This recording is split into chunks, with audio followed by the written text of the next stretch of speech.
గ్రంథ వాగ్దానంబులన్నీ నావే రాతి అధ్యాయము వరుస వచనము దాన దివ్య ప్రేమ వాగ్దానంబులు గ్రంథ వాగ్దానంబులన్నీ నావే.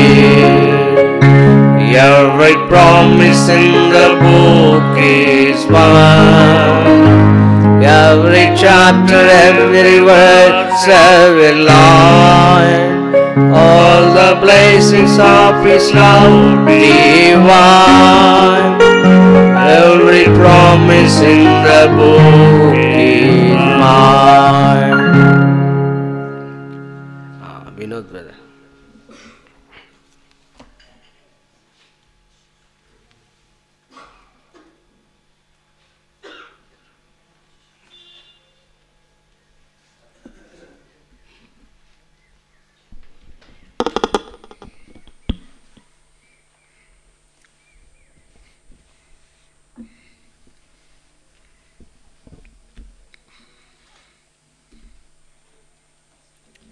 मीटिंग के समय में यदि आपको चाय देना हो तो आपको ब्रेक देना चाहिए. ब्रेक देने का मतलब टाइम है साइलेंट चाय पी सकते. अब कोई गीत गा रहा है कोई चाय पी रहा है वो ठीक नहीं हो. That is not good at all. ऐसा नहीं करना है. ब्रेक देना है. ब्रेक दे दो. अब चाय पियेंगे सब बैठ के चाय पी लेंगे. अब आप गाना गा रहे हो कोई गाना गाते हुए सिप ले रहा है वो कैसा रहता है वो ठीक नहीं है.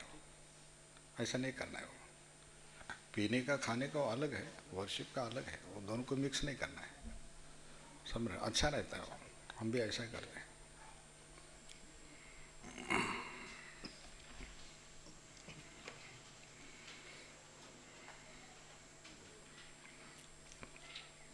परमेश्वर के वचन में से हम पढ़ेंगे 2 Chronicles. దేవుని యొక్క వాక్యం నుంచి 2వ దినవృత్తాంతములు Chapter 3 3వ అధ్యాయము verse 5. మొదటి వచనం. verse 5 बोला तो మొదటి వచనం बोल रहे हैं. 5వ వచనం చదువుతాం. मिलकर पढ़ेंगे. और भवन के बड़े भाग की छत उसने सनोवर की लकड़ी से पटवाई और उसको अच्छे सोने से मढ़वाया और उस पर खजूर और वृक्ष की शाखों की नक्काशी. प्रार्थना करेंगे. प्रेमी दयालु पिताजी आपके पवित्र चरणों में आते हैं. आपका हम धन्यवाद देते हैं. आपने हमें हे प्रभु आपके चरणों में बैठकर आपके आराधना करने के लिए यह सौभाग्य दिया प्रभु. धन्यवाद देते हैं प्रभु आपके वचन के लिए जो आप हमारे सामने लाए हैं. हमारी प्रार्थनाएं प्रभु आपके वचन के द्वारा हमको आशीष दीजिए और हे प्रभु आपकी आत्मा की वाणी को सुनने के लिए ग्रहण करने के लिए सहायता कीजिए. प्रार्थना करने के लिए आप हमारी सहायता कीजिए. इस प्रार्थना को प्रभु यीशु मसीह के नाम से आपके पवित्र चरणों में लाते सुनो स्वीकार कीजिए. आमीन.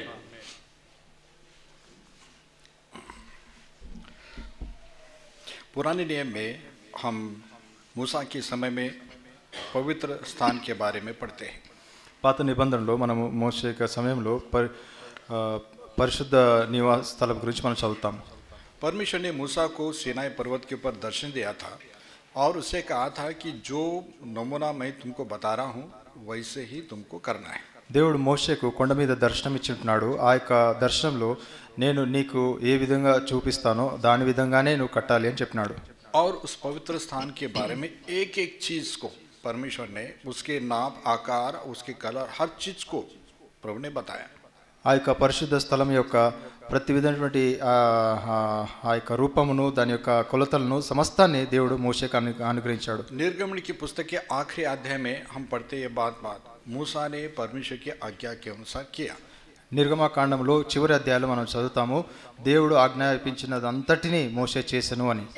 और हम ये भी पढ़ते हैं कि परमेश्वर के दिव्य दर्शन के अनुसार वचन के अनुसार उसने परमेश्वर के उस पवित्र स्थान का निर्माण किया. దేవుని యొక్క మనం ఇది కూడా చదువుతాము. మోషే దేవుని యొక్క దర్శన ప్రకారం దేవుని యొక్క వాక్య ప్రకారము ఆ యొక్క పరిశుద్ధ స్థలాన్ని నిర్మించినాడు అని. और हम ये भी पढ़ते हैं कि परमेश्वर की महिमा उस पवित्र स्थान में उतर आई. మనం ఇది కూడా చదువుతాము, దేవుని యొక్క మహిమ ఆ యొక్క పరిశుద్ధ స్థలంలోనికి వచ్చింది అని.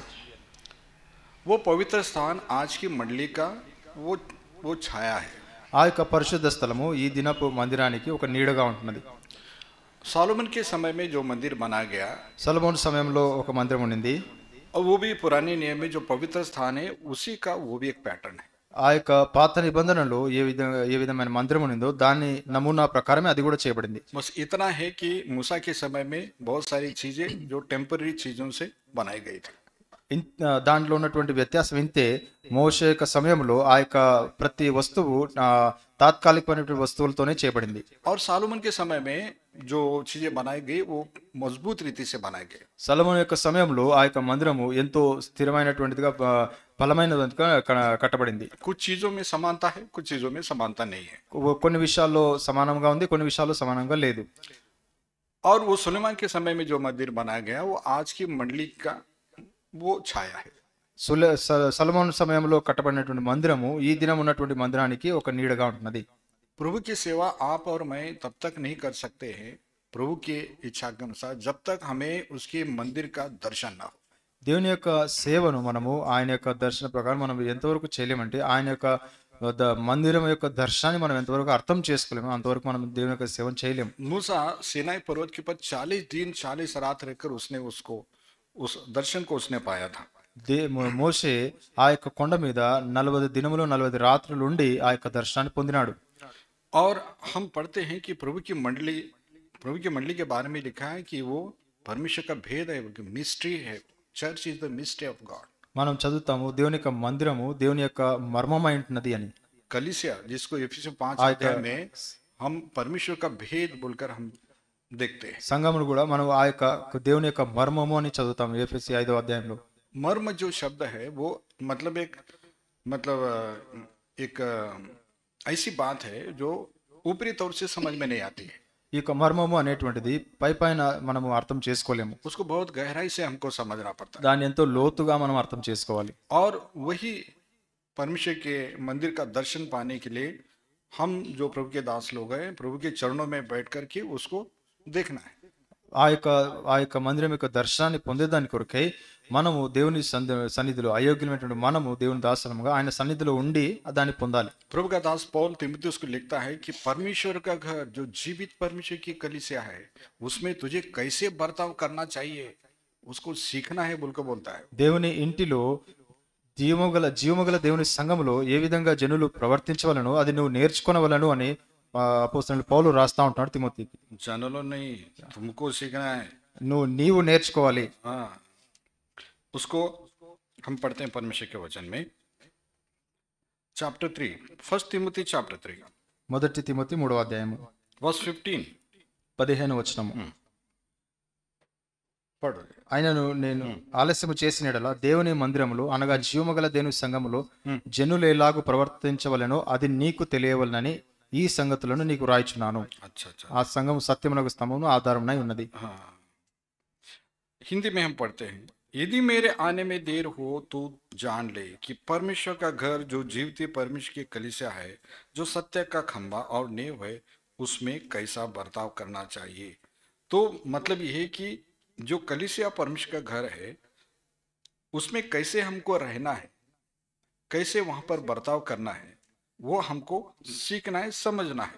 దేవుని యొక్క సంఘము అనగా ఆ యొక్క జీవం గల సంఘములో ఏ విధంగా మన ప్రవర్తన ఉండవలనో అది మనకు తెలిసి ఉండాలా, నేర్చుకోవాలా. सुलेमान के समय में जो मंदिर बनाया गया है और उसमें कुछ चित्र जो उसके अंदर जो बनाए गए हैं సొలొమోను సమయంలో ఆ యొక్క మందిరం ఏదైతే కట్టబడిందో దాంట్లో ఉన్నటువంటి చిత్రాలు ఏ విధంగా వేయబడ్డాయో, जैसे हमने देखा करूब का चित्र है दीवारों के ऊपर और जो मंदिर का पर्दा है उसके ऊपर. ఆ యొక్క కెరూబుల యొక్క చిత్రము ఆ యొక్క గోడల మీద ఉంటున్నది, అదే విధంగా ఆ యొక్క తెరల మీద ఉంటున్నది. करूब जो परमेश्वर के वो दूत जो परमेश्वर के बहुत करीब रहते हैं. ఈ యొక్క కెరూబులైనటువంటి దూతలు దేవునికి ఎంతో దగ్గరగా ఉండేటువంటివి. करूब वो दूत है जो परमेश्वर की महिमा को मतलब वो लेकर चलते हैं. కెరూబులు ఏవై ఉంటున్నాయంటే దేవుని యొక్క మహిమను తీసుకుని ప్రయాణించేటట్టుగా ఉంటున్నాయి. एजकेल की पुस्तक में हम पढ़ते हैं कि परमेश्वर जो करूबों के ऊपर विराजमान है. మనం ఏజ్కేల్ గ్రంథంలో చదువుతాము దేవుడు ఆ యొక్క కెరూబుల మీద ఆసీనుడై ఉన్నాడని. भजन संहिता में पढ़ते तू जो करूबों के ऊपर विराजमान परमेश्वर है। కీర్తనలో మనం చదువుతాము, నీవు కెరూబుల మీద ఆసీనుడై ఉన్నావని. हाँ, और वो परमेश्वर के सबसे निकट रहने वाले दूत है वो। అవి దేవునికి ఎంతో దగ్గరగా ఉన్నటువంటి దూతలై ఉన్నవి. और उसके फिर निकट और सराफिम के बारे में भी पढ़ते, वो भी परमेश्वर के करीब रहने वाली दूत है। దాంతో పాటు ఆ యొక్క సెరాపుల గురించి మనం చదువుతాము, అది కూడా దేవునికి ఎంతో దగ్గరగా ఉన్నటువంటి దూతలు. और भी अनेक परमेश्वर के दूतों के बारे में। అదే విధంగా అనేకటువంటి దూతలు గురించి మనం చదువుతాము. तो ये परमेश्वर के मंदिर की सुंदरता क्या है?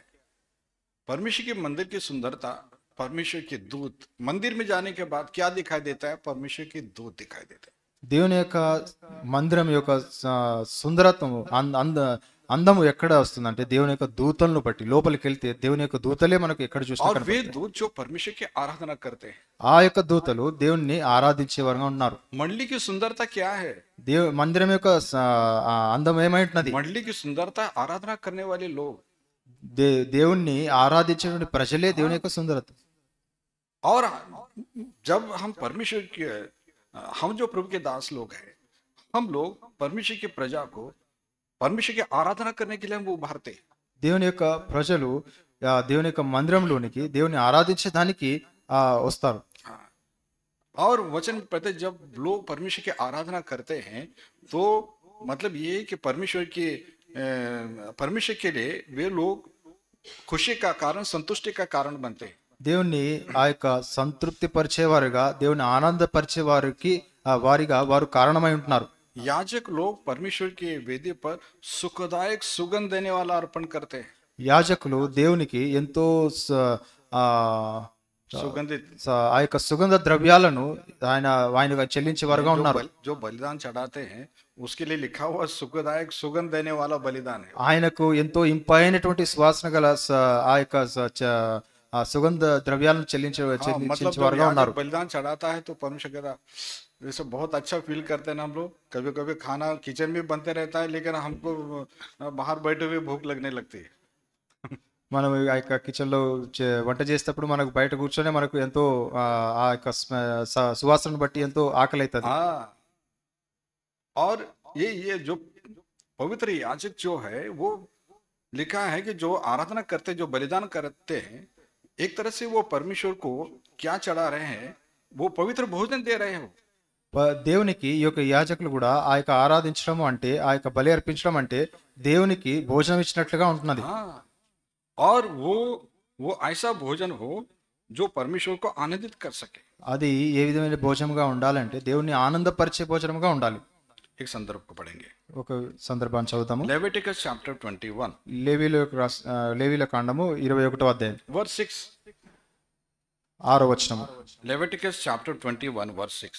లేవి కాండము वे अपने परमेश्वर के लिए 21 पवित्र बने 6 रहे और अपने परमेश्वर का नाम अपवित्र न करें, क्योंकि वे यहोवा के हव्य को जो उनके परमेश्वर का भोजन है चढ़ाया करते हैं। వారు తమ దేవునికి ప్రతిష్టమైన వారుగా ఉండవలెను. కావున వారు తమ దేవుని నామమును అపవిత్రపరచరాదు. ఏలయనగా వారు తమ దేవునికి ఆహారమును అనగా యెహోవాకు హోమద్రవ్యాలను అర్పించువారు, కావున వారు పరిశుద్ధులై ఉండవలెను. परमेश्वर खाना खाता क्या है? దేవుడు భోజనం చేస్తాడా? परमेश्वर खाना नहीं खाता, लेकिन परमेश्वर का भोजन है वो కానీ जो याजक चढ़ाते हैं। దేవుడు ఆహారం తినడు, కానీ దేవునికి అది ఆహారం ఏంటున్నది యాజకులు मतलब అర్పించేది. उस बलिदान में सुगंध है, उस बलिदान में तृप्ति है। ఆ యొక్క బలిలో దేవునికి ఎంతో ఇంపైన ఇష్టము ఉంటున్నది, हाँ, ఆయనకు ఎంతో ఆహారంగా ఉంటున్నది అది. परमेश्वर के लोग जो आराधना करते हैं, इसका मतलब ये है कि वे लोग परमेश्वर को तृप्त करते हैं। దేవుని ఆరాధించే వారు దేవుని సంతృప్తి పరిచేవారుగా ఉంటున్నారు. हाँ, परमेश्वर की मंडली की सुंदरता मतलब जैसे करूब, परमेश्वर के दूत जो परमेश्वर की आराधना करते हैं। దేవుని యొక్క మందిరం యొక్క సుందరత్వం ఎక్కడి నుంచి వస్తుందంటే దేవుని దూతలు దేవుని ఆరాధించే దాన్ని బట్టి.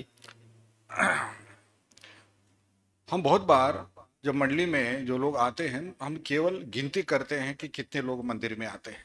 అనేక సార్లు మనము దేవుని యొక్క మందిరంలో వచ్చినప్పుడు ప్రజలను మనం ఎంచుకునే వారుగా ఉంటాం, ఎంతమంది వచ్చినారు అని. केवल इतने लोग हम, और कुछ लोग, जितने लोग ज्यादा आते हैं उतने लोग हमारी बहुत बड़ी मंडली है बोलते हैं। ఎంతమంది ఎక్కువ మంది వస్తే అంత పెద్ద మందిరం అని మనం చెప్పుకుంటాం. लोग मंदिर में आना चाहिए, ये अच्छी बात है। దేవుని యొక్క మందిరానికి ప్రజలు రావాలి, మంచిదే. लेकिन परमेश्वर ये देखता है कितने लोग आते हैं, ये मायने नहीं रखता है कितने लोग प्रभु की आराधना करते हैं। దేవుని యొక్క మందిరానికి ఎంతమంది వచ్చినారు అనేది దేవుడు చూడడు, కానీ దేవుని ఆరాధించడానికి ఎంతమంది వచ్చారు అనేది ఆయన చూస్తాడు. और जो स्पिरिट ऑफ वर्शिप जो रहते हैं ना, स्पिरिट ऑफ वर्शिप लोगों के अंदर, मतलब आराधना करने वाले लोग, यही मंडली की सुंदरता है। ఆ యొక్క దేవుని యొక్క మందిరానికి వచ్చిన వారిలో ఆరాధించే ఆత్మ కలిగిన వారిని దేవుడు చూస్తాడు. అదే వారు దేవుని మందిరం అయి ఉంటున్నారు. और लोग कब आराधना करते हैं? ప్రజలు ఎప్పుడు ఆ దేవుని ఆరాధిస్తారంటే जब वो प्रभु से प्रेम करने लगते हैं, ఎప్పుడైతే వారు దేవుని ప్రేమించే వారుగా ఉంటున్నారు. और जब वो प्रभु की किए हुए उपकारों को स्मरण करते हुए हमेशा उसके प्रति अपने धन्यवाद को प्रकट करते रहते हैं। ఆయన చేసినటువంటి ఉపకారాలను బట్టి ఆ యొక్క ప్రజలు దేవుణ్ణి ఆయన స్తుతులు చెల్లించే వారుగా ఉంటున్నారు. कई बार हमको दो प्रकार के लोग दिखाई देते हैं। एक वो लोग होते हैं वो रटे रटाए आराधना करते रहते हैं। అనేక సార్లు మనం రెండు విధాలైన మనుషులు చూస్తూ ఉంటాము. ఒక గుంపు ఏంటంటే ఎప్పుడు చేసిందే చేస్తానే ఉంటారు. मतलब कुछ फिक्स सेंटेंस है, वही उनको बोलना है। వాళ్ళకు ఎప్పుడు చేయబడే ఆరాధనే ఉంటది, అదే శబ్దాలను ఉపయోగిస్తూ वो ఉంటారు. कुछ भी वर्शिप का मैसेज दे तो उससे उनको कोई लेना देना नहीं। ఎటువంటి ఆరాధన వర్తమానం ఉన్నప్పటికీ దాంతో ఏ సంబంధము ఉండదు. कुछ लोग आराधना का वचन भी नहीं सुनते। కొంతమంది ఆరాధన వాక్యాన్ని కూడా వినరు, आते हैं लेट ఎంతో లేట్ గా వస్తారు. और आराधना शुरू करो वो तो सबसे पहले वो पकड़ने के लिए देखते हैं। ఆ ఆరాధన ప్రారంభించండి అంటేనే మొట్టమొదటిగా వాళ్ళు చేసేదానికి ప్రయత్నిస్తారు. मतलब ये है कि वो आराधना करने का है उनके अंदर, लेकिन ये है कि प्रभु के प्रेम और भलाई को स्मरण करते हुए आत्मा से सच्चाई से वो आराधना करने वाली बात जो लिखी है, उस तरह से हमको प्रभु की आराधना करना है। ఆరాధించేటువంటి ఆత్మ వారిలో ఉన్నది, కానీ దేవుని ఆరాధించేవారు ఆత్మతో సత్యముతో ఆయన యొక్క ఆత్మను గ్రహించి ఆ విధంగా వాక్యం ప్రకారం ఆరాధించాలి. कई ऐसे विश्वासी लोग भी देखते हैं मंडली में जो सालों साल आते हैं, उद्धार पाए हुए कहलाते हैं, परंतु कभी आराधना नहीं करते। మనం దేవుని యొక్క సంఘంలో ఈ విధంగా కూడా చూస్తాం. అనేకులు వస్తారు కానీ అనేక సంవత్సరాల నుంచి రక్షణ పొంది ఉంటారు, కానీ దేవుని ఆరాధించరు. मतलब उनका काम ये आना है, बैठना है, उठकर चले जाना వాళ్ళ పని ఏంటంటే రావడము, కూర్చోవడము, వినడము, పోవడము. है। और जो गिनती के लोग हैं वही संडे संडे वही आराधना करते हैं। ఆ విధంగా కొంతమంది ఉంటారు, వారు మాత్రమే దేవుని ఆరాధిస్తూ ఉంటారు ప్రతి ఆదివారం. हम जो प्रभु के सेवक है, मंडली की सुंदरता क्या है? स्वर्गदूत, आराधना करने वाले स्वर्गदूत। దేవుని యొక్క మందిరం యొక్క సుందరత్వం ఏంటి అంటే దేవుని ఆరాధించే దేవుని దూతలు. जो करूब, मतलब जैसे प्रकाश वाक्य पुस्तक, वो चार प्राणी पवित्र पवित्र पवित्र कहते हुए प्रभु की आराधना करते हैं। ఆ యొక్క ప్రకటన గ్రంథంలో మనం చూస్తా ఉన్నాం, ఆ యొక్క కిరుబులు ఆ యొక్క పరిశుద్ధుడు పరిశుద్ధుడు పరిశుద్ధుడు అని దేవుని ఆరాధిస్తానే ఉంటున్నాయి. तो इसलिए मंडली की सुंदरता हमको कहाँ दिखाई देती है? आराधना करने वाले लोगों में दिखाई देती है। దేవుని యొక్క సంఘం యొక్క సుందరత్వం, మందిరం యొక్క అందము ఎక్కడ వస్తుందంటే దేవుని ప్రజలు దేవుని ఆరాధించడంలో. जैसे श्रेष्ठ गीत की पुस्तक पढ़ते हैं कि हे मेरी प्रिय, तेरा बोल मुझे सुनने दे, तेरी वाणी, तेरा बोल बहुत ही मधुर है। ఆ యొక్క పరమ గీతంలో మనం చదువుతాము, ఆ యొక్క సుందరి నీ యొక్క స్వరమును నాకు వినిపింప చేయము అని అక్కడ మాట్లాడుతూ ఉంటున్నాను. हाँ, क्योंकि तेरा बोल, तेरा स्वर बहुत ही मीठा है। నీ మాటలు, నీ స్వరమును నేను వినాలి, అవి ఎంతో తీయనివి. हाँ, इसलिए प्रभु के सेवक होने का मतलब केवल लोग मंदिर में आओ, मंदिर में आओ। और कुछ लोग तो कहते हैं कि बस है कि लोग ऑफरिंग जितना अच्छा दिए, बस हमारे लोग बहुत अच्छे लोग बोलते हैं। కొంతమంది ఎలా ఉంటారంటే మా యొక్క ప్రజలు ఆ యొక్క కానుకలు ఇస్తే చాలు, మంచిగా ఇచ్చినారంటే చాలు, అంత మంచి సంఘం అంటారు. कई बार उनके आत्मीय जीवन पर कुछ भी ध्यान नहीं देते, उनके आत्मीय जीवन पर कुछ भी ध्यान नहीं వాళ్ళ యొక్క ఆత్మీయ జీవితాల గురించి ఏమాత్రము ధ్యానం మనం देते। ఉంచము. और वो गलती करे तो भी उनको कभी टोकते नहीं। వాళ్ళు తప్పులు చేసినామని ఏమీ చెప్పం వాళ్ళకు. अब ऐसे ऐसे बातें सेवक लोग क्या, एक सेवक ने ऐसा बोला स्वर्ग में जाते नरक में जाते, वो उनकी बात है। हमारा महीने का खर्चा चलता है, बस हमारा बहुत है। దేవుని యొక్క కొంతమంది సేవకులు ఎలా ఉంటారంటే వాళ్ళు నరకానికి పోతాను, పరలోకానికి పోతాను మనకు తెలియదు, కానీ మా యొక్క ఖర్చులు జరిగితే చాలు, మాకు అంతకంటే ఏమొద్దు. इस तरह की सेवा नहीं होती है। ఇటువంటి సేవ ఉండదు. सुलेमान ने जो मंदिर बनाया, परमेश्वर ने उसे कहा कि दीवारों के ऊपर, दरवाजे के ऊपर करूब के चित्र लगाओ। సొలొమోను वो पेंटिंग होना चाहिए, वो उसको पूरा एनग्रेव करके लगा दिया उन्होंने। సొలొమోను యొక్క దేవుని యొక్క మందిరాన్ని కట్టినప్పుడు ఆ యొక్క గోడల మీద, తెరల మీద, ద్వారాల మీద ఆ యొక్క కెరూబులను చిత్రించినాడు, అవి కనపడుతూ ఉండాలి అన్నాడు. मंडली के लोगों को कैसे तैयार करना है? स्वर्गदूत की तरह। ये स्वर्गदूत है, परमेश्वर के दूत है, परमेश्वर की आराधना करते हैं। దేవుని యొక్క సంఘ ప్రజలను మనం ఏ విధంగా సిద్ధపరచాలంటే ఆ యొక్క కెరూబుల వలె దూతల వలె దేవుని ఆరాధించే వారి వరే जिस मंडली में लोग प्रभु की आराधना करते हैं, वो मंडली प्रभु की दृष्टि में सुंदर है। ఏ యొక్క మందిరంలో దేవుని ప్రజలు దేవుని ఆరాధించే వారుగా ఉంటున్నారో ఆ యొక్క మందిరము దేవునికి ఎంతో ఇష్టమైనటువంటి మందిరము, సుందరమైనటువంటి మందిరం. और वो आराधना जो गीतों से शुरू होती है, व्यक्तिगत रीति से भी आराधना करते हैं, सामूहिक रीति से, व्यक्तिगत रीति से। ఆ యొక్క పాటల ద్వారా ప్రారంభించి వ్యక్తిగతంగా సామూహికంగా కూడా దేవుని ఆరాధిస్తారు. हमने अपनी सेवका में बहुत सारी समस्याओं का मतलब सामना किया है। మా యొక్క సేవలో మేము ఎన్నో పరిస్థితులను సమస్యలను ఎదుర్కొన్నాం. कुछ लोग रविवार के दिन देर में आते थे, लेकिन आराधना करने के लिए हमको आराधना करना माइक हमारे हाथ में जरूर होता है। కొంతమంది లేట్ గా ఆరాధనకు వచ్చి మాకు మైక్ ఇవ్వండి ఆరాధించడానికి అని అడుగుతారు. और कभी कभी छीना झपटी होते थे, मुझे कि नहीं क्यों नहीं देते, उनको क्यों दिया बोल के एक दूसरे के ऊपर ग्रज करते। ఆ తర్వాత మాకు ఇవ్వలేదు, మాకు తగలనివ్వలేదు మైక్ అని మళ్ళీ గొడవ పెట్టుకుంటారు. कुछ लोग देर में आते थे, पहले आराधना करने के लिए सोचते थे। కొంతమంది లేట్ గా వచ్చి మొట్టమొదటి ఆరాధించాలని ప్రయత్నిస్తారు. हमने उसको खत्म किया। मैंने कहा जो अब देर में तो सब इंडिया में पूरा देर में आते, ये कोई एक जगह की प्रॉब्लम नहीं, पूरे नेशनल लेवल पर वो प्रॉब्लम है। మన యొక్క దేశంలో మొత్తం దేశమంతట్లో ఇదే సమస్య, అందరూ లేట్ గానే వస్తారు. फिर हमने कहा भाई जो 3 गीत गाते हम लोग, जो दूसरे गीत तक आएंगे उनको आराधना के लिए चांस मिलेगा। మైక్ మందిరం ఏం చెప్పినాము, 3 పాటలు పాడతాము, దాంట్లో 2 పాటలు పాడినప్పుడు ఆ లోపు వచ్చేవారే ఆరాధించాలి.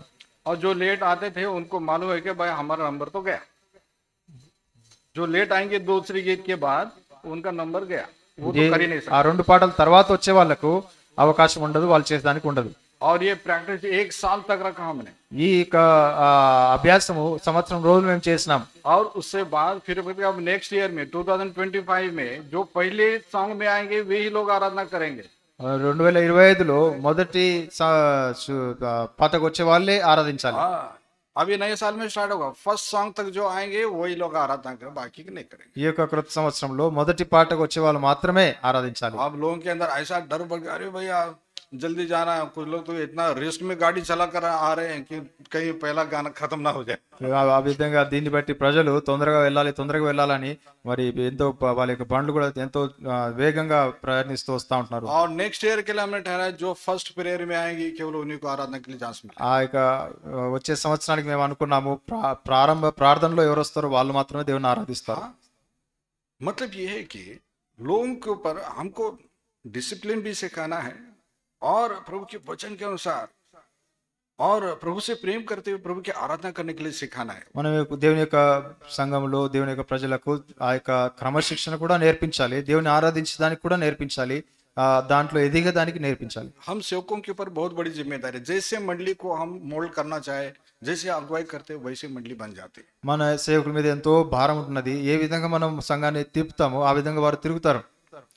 इतना ये भव्य मंदिर बनाया गया है, लेकिन जैसे जब अंदर जाते पर्दे के ऊपर स्वर्गदूत का चित्र दिखाई देता है। ఇంత గొప్ప భవ్యమైనటువంటి మందిరాన్ని సొలొమోను కట్టినాడు. ఆ యొక్క మందిరంలోకి వెళ్ళినప్పుడు ఆ యొక్క తెరల మీద కెరూబులు కనబడతా ఉంటున్నవి. स्वर्गदूत के बारे में दूसरी बात हम देखते हैं। దేవుని యొక్క దూతల విషయమై రెండో విషయాన్ని మనం చూస్తాం. स्वर्गदूत मतलब ना केवल आराधना करने वाले होते हैं, लेकिन ये आज्ञाकारी दूत कहलाते हैं। దేవుని యొక్క దూతలు కేవలము ఆరాధించేవారే కాదు, రెండోదిగా అవి ఆ యొక్క విధేయులైనటువంటి వారుగా ఉన్నారు. बहुत ओबीडिएंट रहते हैं वो लोग। అవి ఎంతో విధేయులుగా ఉంటారు. परमेश्वर जो कहता है उसको तुरंत फॉलो करते हैं वो लोग। దేవుడు ఏదైనా చెప్తే దాన్ని త్వరితముగా అనుసరించే వారుగా ఉన్నారు. परमेश्वर से उल्टा सवाल करने का कोई मतलब नहीं है। దేవుణ్ణి విరోధంగా ప్రశ్నించే సవాలే లేదు అక్కడ. परमेश्वर ने जिब्राइल को कहा जाकर वो जो मरियम है नासरत में जाकर तुम संदेश दो कि तुमको एक बेटा पैदा होगा। దేవుడు చెప్పినాడు గబ్రియల్ దూతకు, నీవు ఆ యొక్క బెత్లెహేం నగరానికి వెళ్ళి ఆ యొక్క నజరేత్ అనేటువంటి ఊరికి వెళ్ళి ఆ యొక్క మరియకు చెప్పు, నీకు గర్భంలో కుమారుడు పుడతాడు అని. అయితే वो बोलता प्रभु जी मैं बोलूंगा तो उसकी तो शादी नहीं हुई, मैं बोलूंगा तो वो तो गुस्सा नहीं होगी मुझे. గబ్రియల్ అని ఉండొచ్చు, ప్రభా నేను ఆమె పెళ్లి కాలేదు కదా ఎలా పుడతారని అని అడగచ్చు. अब किसी कुमारी को जाकर बोलेंगे तो वो तो मतलब बहुत बुरा मान जाएगा और दो चार बातें सुना देगी। ఎవరైనా కన్యకు వెళ్ళి ఆ విధంగా చెప్తే ఎంతో వినిపిస్తారు, ఏదైనా కొట్టడానికి కూడా వస్తారు. परमेश्वर का दूत जैसे बोला वैसे जाकर बोलता है। దేవుడు ఏ విధంగా చెప్పినాడు ఆ విధంగా దేవుని యొక్క దూత వెళ్ళి చెప్పింది.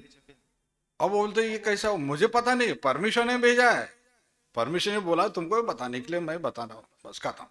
అది యొక్క దూత కూడా అన్నాడు, నాకు తెలియదు, దేవుడు పంపించినాడు, నేను చెప్తున్నాను అంతే. तो परमेश्वर के दूत जो बिना सवाल किए परमेश्वर की आज्ञा को मानते थे। దేవుని యొక్క దూత ఆ యొక్క దేవుడు చెప్పినటువంటి మాటను ఏ మాత్రం ప్రశ్నించకుండా విధేయులుగా ఉంటారు. परमेश्वर के दूतों के बारे में एक बात हम इब्रानी के पत्री में पढ़ते हैं। హెబ్రీయులకు రాసిన పత్రిక దేవుని యొక్క దూతల విషయం ఒక మాట మనం చదువుతాము. इब्रानी के पत्री హెబ్రీయులకు రాసిన పత్రిక उसका पहला अध्याय మొదటి అధ్యాయం 7 वचन। 7వ వచనం. తన దూతలను వాయువులుగా తన సేవకులను అగ్ని జ్వాలలుగా చేసుకొనుచున్నాడు. लिखा हुआ है परमेश्वर अपने दूतों को पवन की तरह बनाता है, अपने दूतों को पवन बनाता है। తన దూతలను వాయువులుగా ఆయన वायु చేస్తున్నాడు. वायु मतलब ये है पवन, हिंदी में पवन मतलब वो हवा जिसको बोलते हैं, वायु भी बोल सकते हैं। వాయువు, గాలి. तो परमेश्वर अपने दूतों को कैसे बनाता है? पवन, पवन एक शब्द क्या प्रकटता है? क्विक। ఈ యొక్క ఆ గాలి ఆ వాయువు అనేటువంటిది ఎంతో త్వరితంగా వెళ్ళేటువంటిగా ఉంటుంది. मतलब हवा कैसे चलते? बहुत तेज के साथ, मतलब आज्ञा मिली और चलना चालू कर दी। ఆ యొక్క గాలి ఆ యొక్క ఆజ్ఞ దొరుకుతూనే ఎంతో త్వరితంగా వెళ్ళిపోతుంది. हम परमेश्वर के दूत मतलब आज्ञाकारी ऐसे दूत होना, पवन की तरह क्विक रहना है। మనం కూడా దేవుని యొక్క సేవకులముగా ఆ యొక్క వాయువు వలె ఆ యొక్క గాలి వలె త్వరితముగా ఉండాలి. हाँ, मतलब इसमें किसी प्रकार का आलस नहीं रहता, किसी प्रकार का कोई सवाल पैदा करने वाली बात नहीं रहती। ఏ మాత్రము ఆలస్యం చేయడం గాని ఏ మాత్రం ప్రశ్నించడం గాని ఉండకూడదు. और ये जो पवित्र दूत होते थे, परमेश्वर उनको कैसे अपने संदेश को देने के लिए समय समय पर भेजा करता था। దేవుని యొక్క పరిశుద్ధ దూతలను దేవుడు సమయానుసారంగా వేరు వేరు సమయాల్లో వారిని పంపించేవాడు. परमेश्वर के वचन में हम देखते हैं कितनी जगह पर परमेश्वर के दूत आकर संदेश देते हैं। దేవుని యొక్క వాక్యంలో అనేక చోట్ల మనం చదువుతాము దేవుని యొక్క దేవతలు వచ్చి ఆ యొక్క సందేశాన్ని దేవుడు ఇచ్చిన సందేశాన్ని చెప్పేవారు. तो इस तरह से परमेश्वर के आज्ञाकारी दूत बनकर हमें प्रभु की सेवा करना है। ఈ విధంగా విధేయులముగా దేవుని యొక్క దూతలముగా దేవుని సేవ చేసే వారంగా ఉండాలి. और परमेश्वर के दूतों के बारे में दूसरी भी लिखा है कि वो अग्नि की तरह होते हैं बल्कि, రెండో మాట ఇక్కడ రాయబడి ఉన్నది దేవుని యొక్క దూతలు అగ్ని జ్వాలల వలె ఉన్నారని. मतलब ये है कि परमेश्वर के दूत ऐसे हो जैसे उनके अंदर आग लगी है। దేవుని యొక్క దూతలు ఎలా ఉంటారంటే వారిలో ఆ మండుచున్నది అగ్ని మండుచు ఉన్నది అన్నట్టు ఉంటారు. परमेश्वर के सेवक दूतों की तरह मतलब उनके अंदर आग लगी है। వారి యొక్క లోపల అగ్ని మండుతా ఉన్నట్టు हाँ, ఆ విధంగా దేవుని प्रभु సేవలు का ఉంటారు. दास यिर्मयाह कहता है कि मेरे अंदर आग लगी है, उसको मैं रोक नहीं पा रहा हूँ, దేవుని యొక్క దాసుడు ఇర్మియా అంటున్నాడు నా లోపల నా ఎముకలో ఆ యొక్క అగ్ని మండుచూ ఉంటున్నది అని. और मैं अपने आप को कंट्रोल करने के लिए देख रहा, लेकिन नहीं हो सकता है। నేను నన్ను స్వాధీనపరచుకోవాలని ప్రయత్నిస్తున్నా కానీ నాతో కావడం లేదు అన్నాడు. प्रभु यीशु मसीह ने कहा मैं इस दुनिया में इसलिए आया हूँ कि आग लगाने के लिए दुनिया में आया हूँ। ప్రభువైన యేసుక్రీస్తు వారు అన్నారు నేను అగ్ని వేయవచ్చితిని అని. वो कौन सी आग है जो हमारे अंदर लगाना चाहता है? वो आग, ఆ అగ్ని ఏదై ఉంటున్నది అది ఆయన మనలో పెట్టాలంటున్నాడు. और इसलिए वो जो आग लगने का आग एक ऐसी ताकत को प्रकट करता है। ఈ యొక్క అగ్ని అటువంటి భయంకరమైన శక్తిని ప్రకటిస్తూ ఉంటున్నది. जैसे आग जितने लगता है, जैसे हम रॉकेट में देखते हैं, जब वो आग की वजह से ही उसको थ्रस्ट मिलता है और वो आकाश में वो चला जाता ఆ है। యొక్క రాకెట్ మనం చూస్తాం ఆ యొక్క అగ్ని ప్రారంభమైనప్పుడు దాన్ని పైకి తీసుకొని వెళ్ళిపోతుంది. हाँ, मतलब ये है कि प्रभु की सेवा ये आग लगावे, आग से मतलब ये अग्नि की तरह ये परमेश्वर के दूत रहते हैं। इस तरह से परमेश्वर की सेवा करने वाले प्रभु के सेवक लोग होते हैं। దేవుని యొక్క సేవ అనేటువంటిది ఈ అగ్ని మండుచున్నది అన్నట్టు దేవుని యొక్క దూతల వల్లే మనం దేవుని సేవ చేయాలి. और इसलिए वचन में पढ़ते हैं कि जो ठंडी सांस ले लेकर जो सेवा करते हैं उससे कोई लाभ नहीं होता है उनके। ఎంతో ఆలస్యంగా ఎంతో గాలి పీల్చుకుంటూ ప్రశాంతంగా చేసి దేవుని సేవ కాదు. मतलब ठंडेपन में की जाने वाली सेवा नहीं है। చల్లదనంతో చేసే దేవుని సేవ కాదు. इसलिए हमारी जिम्मेदारी है कि हम आत्मिक रीति से गर्म रहे, आत्मिक रीति से जलते रहे, ताकि हम दूसरों को भी हम गर्म कर सकें। ఆత్మీయముగా మనం వేడిగా ఆత్మీయంగా మనం మండుచు ఇతరుల కొరకు మనం సేవ చేయాలి. और हम ही लोग इधर ठंडे हो गए तो मंडली ठंडे हो जाते हैं। మనమే చల్లగా ఉంటే సంఘం అంతా కూడా చల్లగా అయిపోతుంది. इसलिए लिखा है कि वो परमेश्वर के दूत ना केवल परमेश्वर की आराधना करते हैं बल्कि वायु की तरह क्विक रहते हैं।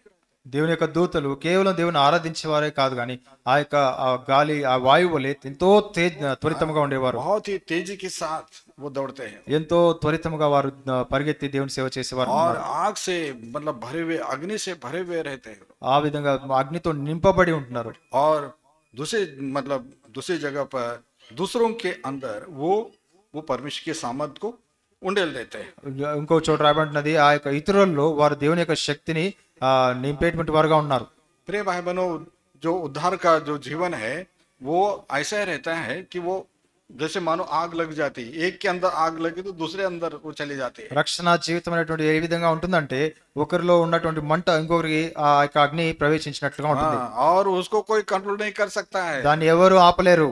जैसे वो अमेरिका में लगे, कैलिफोर्निया में आग लगी, ఆ యొక్క అమెరికాలో కాలిఫోర్నియాలో మంట తగిలినప్పుడు कितना बुझाने की कोशिश करे वो बुझ ही नहीं रहे वो आग। ఎంత ప్రయత్నించినా అది ఆరిపోవడం లేదు. वो तो बुझा देंगे लोग, కానీ వాళ్ళు దాన్ని ఏ విధంగా ఆర్పేస్తారు. लेकिन जो आग प्रभु ने अपनी शीशों में लगाई थी वो जो पेंटेकोस्ट के दिन में, वो आग ऐसी लगी, आज भी वो आग जलती जा रही है, पूरी दुनिया में फैलती जा रही है। కానీ ప్రభువైన యేసుక్రీస్తు వారు ఆ యొక్క పెంతెకోస్తు దినాన శిష్యుల్లో పెట్టినటువంటి మంట ఆ యొక్క ఈ యొక్క భూలోక చివరి వరకు आत्मा की आग लगी పరిశుద్ధాత్మ యొక్క అగ్ని చివరి వరకు బయలుదేరింది. और इस तरह से कितने सारे राजाओं ने उसको रोकने की कोशिश किया। ఎంతో మంది రాజులు దాన్ని ఆపాలని ప్రయత్నించినారు. हमारे देश में भी बहुत कोशिश की, మన దేశంలో ఎంతో మంది ప్రయత్నించినారు. लेकिन कोई रोक सकता है क्या? ఎవరైనా ఆపగలిగినారా? बिल्कुल नहीं रोक सकते। ఎవరో ఆపలేరు. चाहे जेल में डालने दो, चाहे उनको जान से मारने दो, ఆ యొక్క జైల్లో వేసినప్పటికీ లేక చంపేసినప్పటికీ, क्योंकि ये आग प्रभु ने लगाई है। ఎందుకంటే ఈ అగ్ని దేవుడు ప్రభు వేసి ఉన్నాడు. जो भी उस अग्नि के संपर्क में आएगा वो खुद जलना चालू कर देगा। ఎవరైతే ఆ అగ్ని దగ్గరికి వస్తారో వాళ్ళు కూడా కాలడం మొదలు పెడతారు. तो इस तरह से ये परमेश्वर की दूत मतलब ये वायु की तरह तेज चलने वाले और ये अग्नि की तरह मतलब हमेशा जलने वाले दूत है। ఈ విధంగా దేవుని యొక్క దూతలు అంటే ఆ యొక్క వాయువుల వలె ఆ యొక్క అగ్ని వలె మండుచు దేవుని సేవ చేసేవారుగా ఉన్నారు. और ये परमेश्वर के जो दूत है, ये लिखा है परमेश्वर के लोगों की सेवका के लिए हमेशा तैयार रहते हैं। ఈ యొక్క దేవుని యొక్క దూతలు దేవుని యొక్క ప్రజల కొరకు ఎప్పుడు సిద్ధపడి ఉంటున్నారు. इब्रानियों 1 अध्याय 14 वचन, హెబ్రీయులకు రాసిన పత్రిక 1వ అధ్యాయము 14వ వచనం. हाँ पढ़ो। వీరందరూ రక్షణ యను స్వాస్థ్యము పొందబో వారికి పరిచారము చేయుటకై పంపబడిన సేవకులైన ఆత్మలు కారా. उद्धार पाने वालों के लिए ये दूत ये सेवका के लिए ठहराए गए हैं। రక్షణ పొందినటువంటి వారికి సేవకులైన ఆత్మలుగా వారు నిర్ణయించబడ్డారు. हम जो प्रभु के दूत है, हम उद्धार पाने वाले लोगों की सेवका के लिए ठहराए गए हैं। మనము దేవుని సేవకులముగా రక్షణ పొందేటువంటి వారి సేవ కొరకే మనల్ని దేవుడు పెట్టాడు. परमेश्वर के लोगों की रक्षा के लिए ठहराए गए हैं। దేవుని యొక్క ప్రజల యొక్క రక్షణ కొరకే మనం పెట్టింటాడు. जैसे हम पढ़ते हैं भजन संहिता में, परमेश्वर का भय मानने वालों की चारों तरफ उसका दूत छावनी किए हुए उनको बचाता है। కీర్తనలో చదువుతాము, దేవునికి భయపడే వారి చుట్టూ దేవదూతలు కావలి కాచుంటారు. हाँ, हमारी सेवा है कि परमेश्वर के लोगों की आत्मिक सुरक्षा के लिए काम करें। మన యొక్క రెస్పాన్సిబిలిటీ అయి ఉంటున్నది ఆ యొక్క దేవుని యొక్క బిడ్డలను కాచేవారుగా ఉండాలి. लिखा है जब इस्राएली लोग लाल समुद्र से जब जा रहे थे तो लिखा हुआ है कि परमेश्वर का दूत जो सामने था वो पीछे की तरफ आकर खड़ा हो गया। ఆ యొక్క ఎర్ర సముద్రం దాటేటప్పుడు దేవుని యొక్క ప్రజలు ఇజ్రాయేలీలు ఆ యొక్క దేవుని యొక్క దూత ముందున్నటువంటిది వెనక్కి వచ్చి వాని వెనక నిలబడింది. मतलब ये कि तुमको मेरी प्रजा के लिए उनकी सुरक्षा के लिए काम करना है। అంటే మనము ప్రజల యొక్క రక్షణ కొరకే మనం పనిచేసేవారుగా ఉండాలి. और उन मिस्रियों को इनके नजदीक नहीं आने देना है। ఆ యొక్క ఐగుప్తీయులను మనం దగ్గరికి రానియకూడదు. और इस तरह से परमेश्वर का दूत जो सामने अगुवाई कर रहा था वो पीछे आकर खड़ा होके परमेश्वर के लोगों की सुरक्षा में एक अग्नि के रूप में खड़ा हो गया। वो ఆ యొక్క దూత ముందర నడిచేటువంటిది వెనక్కి వచ్చేసి ఆ యొక్క అగ్ని రూపంలో వారిని కాచే వారిగా ఉంటున్నారు. ఆ విధంగా మనం కూడా కాపాడే వారిగా ఉండాలి. एक साइड में वो उनको उजाला देता रहा और दूसरी साइड में एक ऐसा काला बादल बनकर खड़ा हो गया ताकि वो मिस्री लोग उनके ऊपर हमला न कर सके। ఆ యొక్క అగ్నిగా ఆ యొక్క దూత ఒకవైపు ఇజ్రాయేలుకు వెలుగు ఆ యొక్క అగ్ని ద్వారా ఇస్తూ ఇంకొక వైపు వెనుకల ఆ యొక్క నల్లటి మేఘాల వలె వారి ఐగుప్తులను ఆపేసి ఉన్నారు. हाँ, परमेश्वर के मंदिर की सुंदरता कौन है? परमेश्वर के दूत जो प्रभु के सेवक लोग हैं और वे लोग आज्ञाकारी होते हैं प्रभु के सेवकाई के लिए, उद्धार पाने वालों की सेवकाई के लिए लगे रहते हैं। ఈ యొక్క దేవుని యొక్క మందిరం యొక్క అందము ఏంటంటే దేవుని యొక్క దూతలే వారు దేవుని ఆరాధించేవారుగా, అదేవిధంగా దేవునికి విధేయులుగా ఉన్నటువంటి వారు. मंडली में सब लोग एक जैसे नहीं रहते, సంఘంలో అందరూ ఒకే విధంగా ఉండరు. कोई थोड़ा आत्मिक रीति से अच्छा रहता है, कोई थोड़ा ढीला रहता है, కొంతమంది ఆత్మీయంగా ఎంతో బలంగా ఉంటారు, కొంతమంది బలహీనంగా ఉంటారు.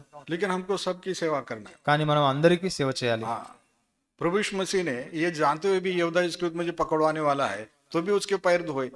ప్రభు అయిన యేసుక్రీస్తు వారు యూదా ఇస్కరియోతు ఆయన పట్టిస్తాడని తెలిసి కూడా ఆయన యొక్క పాదాలు కడిగినాడు. ये तभी हो सकता है जब हमारे अंदर एक विशाल दिल होता है। ఇది ఎప్పుడైతుందంటే మన యొక్క హృదయం విశాలంగా ఉన్నప్పుడే మనం ఈ సేవ చేయగలం. इसलिए हमको ऐसे लोग भी दिखाई देते भाई ये हमारे बारे में अच्छा विचार नहीं रखते, फिर भी हमें उनकी सेवा करना है। మన విషయంలో ఎదుటివారు మంచి ఆలోచన కలిగి ఉండరు, అయినప్పటికీ వారి సేవ మనం చేయాలి. और इसलिए नहीं है कि मतलब उसको वो योग्य है या नहीं, बल्कि प्रभु ने हमको उस सेवकाई में ठहराया है। వారు యోగ్యులా కాదా అందును బట్టి మనం సేవ చేయకూడదు, కానీ దేవుడు మనకి ఇచ్చిన సేవను బట్టి మనం వారికి సేవ చేయాలి. उस सेवा का प्रतिफल ये व्यक्ति नहीं जिसके लिए हम करते हैं, वो प्रतिफल देने वाला नहीं है, प्रतिफल तो वो प्रभु देने वाला है। మనకు దేవుడు ఇచ్చేటువంటి ప్రతిఫలము ఆ యొక్క వ్యక్తి ఇవ్వడు, కానీ దేవుడు మనకు ప్రతిఫలం ఇచ్చేవాడుగా ఉంటున్నాడు. तो इस तरह से जब इस तरह से जो हम सेवा करते हैं तो प्रभु के सेवक लोग, ये परमेश्वर के दूत, ये उस मंडली की शोभा है। ఆ యొక్క ఈ విధంగా మనం దేవుని యొక్క సేవను చేసినప్పుడు దేవుని యొక్క సేవకులు, దేవుని యొక్క దూతలు దేవుని మందిరానికి అందముగా ఉంటున్నారు. और इसलिए परमेश्वर ने कैसे सुलेमान के समय में उस मंदिर के पर्दे के ऊपर ही उसको मतलब ये करवाया, उसको कढ़ाई करके उसको लगा दिया और दीवार के ऊपर भी उसको उसकी चित्र को बनवाया। సొలొమోను ఆ విధంగా దేవుని యొక్క మందిరంలో ఆ యొక్క గోడల మీదను ఆ యొక్క తెరల మీదను కెరూబుల యొక్క చిత్రాలను ఆయన చిత్రించి ఉంటున్నాడు. और दूसरी बात हम पढ़ते हैं कि ऊपर छत के ऊपर जो है ना, जो पेंटिंग जो सोने का पॉलिश करके वहां पर खजूर के पेड़ को खुदवाया बोल के लिखा हुआ है। ఆ యొక్క పైన ఉన్నటువంటి కప్పును ఆయన ఆ యొక్క పాలిష్ చేసి దాని మీద కూడా ఖర్జూరపు మట్టల యొక్క దాన్ని చిత్రీకరించి ఉంటున్నాడు. सेकंड क्रॉनिकल चैप्टर 3 రెండవ దినవృత్తాంతములు 3వ అధ్యాయం 5వ వచనం. और भवन के बड़े भाग की छत उसने सनोवर की लकड़ी से पटवाई और उसको अच्छे सोने से मढ़वाया और उस पर खजूर के वृक्ष की नक्काशी करवाई। మందిరపు పెద్ద గదిని దేవదారు పలకలతో కప్పి వాటిపైన మేలిం బంగారును పొదిగించి పైభాగమును ఖర్జూరపు చెట్ల వంటి పనియు గొలుసుల వంటి పనియు చెక్కించి. ये खजूर का पेड़ क्या प्रकट करता है? ఈ యొక్క ఖర్జూరపు చెట్టు దేన్ని చూపిస్తా ये ఉంటున్నది? खजूर का पेड़ एक ऐसे जीवन को प्रकट करता है जो बहुत ही मजबूत, दृढ़ और मजबूत जीवन है। ఈ ఖర్జూరపు చెట్టు ఏ జీవితాన్ని చూపిస్తా ఉంటున్నది? ఎంతో బలమైన స్థిరమైనటువంటి జీవితాన్ని చూపిస్తా ఉంటున్నది. हमें मालूम है कि खजूर के पेड़ रेगिस्तान में होते हैं। మనకు తెలుసు ఈ యొక్క ఖర్జూరపు చెట్లు ఆ యొక్క అరణ్యంలో ఉంటాయి, रेगिस्तान में डेजर्ट में होते हैं, ఆ ఎడారిలో ఉంటాయి. और जहां पर बहुत तेज गर्मी पड़ती है। అక్కడ ఎంతో భయంకరమైనటువంటి ఎండ ఉంటున్నది. और ये खजूर का पेड़ ये धूप काल में ही फल देता है। ఈ యొక్క ఖర్జూరపు చెట్టు ఎండాకాలంలోనే ఫలిస్తుంది. और बताया जाता है कि जितनी ज्यादा गर्मी पड़ती है उतना उसका फल मीठा होता है। ఎంత వేడి ఎక్కువైతుందో అంత ఆ యొక్క ఫలాలు తీయగా ఉంటాయి. एक ऐसा पेड़ है जो एक पिलर की तरह खड़ा रहता है। ఈ యొక్క చెట్టు ఏ విధంగా ఉంటుందంటే ఒక స్తంభం వలె ఉంటున్నది. रेगिस्तान में जब तेज हवा चलती, इतने तेज चलती है हवा वो, क्योंकि रेगिस्तान है, कोई उसको हवा की स्पीड को कोई रखने वाला नहीं है और बहुत तेज के साथ वो हवा चलती है वहां पर। అక్కడ ఆ యొక్క ఎడారిలో ఎంతో తీవ్రంగా వాయువులు ఉంటాయి, కానీ ఆ యొక్క వాయువులకు అది స్థిరంగా ఉంటది, ఆ యొక్క చెట్టు భరిస్తుంది. और वो पेड़ उस तेज हवा के सामने झुकता नहीं है और गिरता भी नहीं है। ఆ యొక్క చెట్టు ఆ యొక్క వేగంగా వచ్చేటువంటి ఆ గాలులకు అది కృంగిపోదు, పడిపోదు. इस पेड़ की खासियत ये है, ऊपर बारिश का पानी कम रहता है लेकिन वो जमीन में से पानी लेता है। ఈ యొక్క చెట్టు యొక్క ఆ యొక్క ఆకాశంలో వచ్చే నీటి కంటే ఎక్కువ కింద నుంచి నీరుని తీసుకుంటది. हाँ, मतलब बाहर हम देखते हैं बहुत सारे पेड़ ऐसे होते हैं कि बारिश में अच्छा खिलते हैं, अच्छा बढ़ते हैं, और बारिश ఇది కమ్ हो जाए तो सूखने लगते हैं। ఎన్నో చెట్లు మనం చూస్తూ ఉంటాం బయట, ఆ యొక్క వర్షాకాలంలో బాగా ఉంటాయి పచ్చగా, ఆ తర్వాత ఎండాకాలంలో ఎండిపోతాయి. लेकिन खजूर का पेड़ क्या है, ऊपर से मालूम है बारिश तो कम होती है वहां पर, लेकिन जमीन के अंदर से पानी लेना सीखता है। ఆ యొక్క ఖర్జూరపు చెట్టు ఏ విధంగా ఉంటుందంటే పైనుంచి వచ్చేటువంటి వర్షానికంటే ఎక్కువగా కింద నుంచి వచ్చే నీటిని అది తీసుకుంటుంది. ये मतलब वो विश्वासी जीवन है जिसको प्रभु एक सुंदरता के रूप में देखता है. ఈ విశ్వాస యొక్క జీవితాన్ని దేవుడు ఎంతో సుందరమైనటువంటి జీవితంగా చూస్తా ఉంటున్నాడు. मतलब इस तरह से बढ़ रहे हैं, मतलब वो उनकी जो जड़ है बहुत गहराई में है. దాని యొక్క వేర్లు అవి ఏ విధంగా ఎదుగుతా ఉందంటే దాని యొక్క వేర్లు ఎంతో లోతుగా ఉంటున్నవి. एक संदर्भ को पढ़ेंगे. ఒక సందర్భాన్ని చదువుతాము. कोलोसियंस కొలెస్సీలకు రాసిన పత్రిక चैप्टर 2 కొలెస్సీలకు రాసిన పత్రిక 2వ అధ్యాయం वर्स 6 and 7. 6-7 వచనాలు.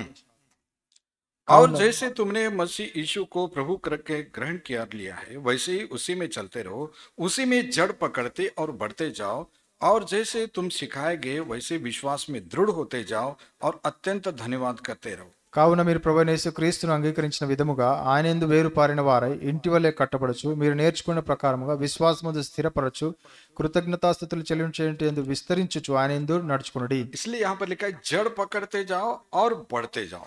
వేరు పారి కట్టబడుచు.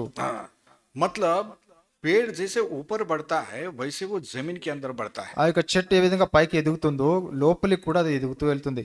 और जो जमीन के अंदर बढ़ता है वो उसको हिडन लाइफ बोलते हैं, ఆ యొక్క భూమి सीक्रेट लाइफ बोलते हैं. భూమి క్రింద అది పెరుగుతూ ఉంటున్నది, దాన్ని రహస్య జీవితంగా చూస్తాం. जमीन के ऊपर जो दिखाई देता है वो दिखाई देने वाला जीवन है.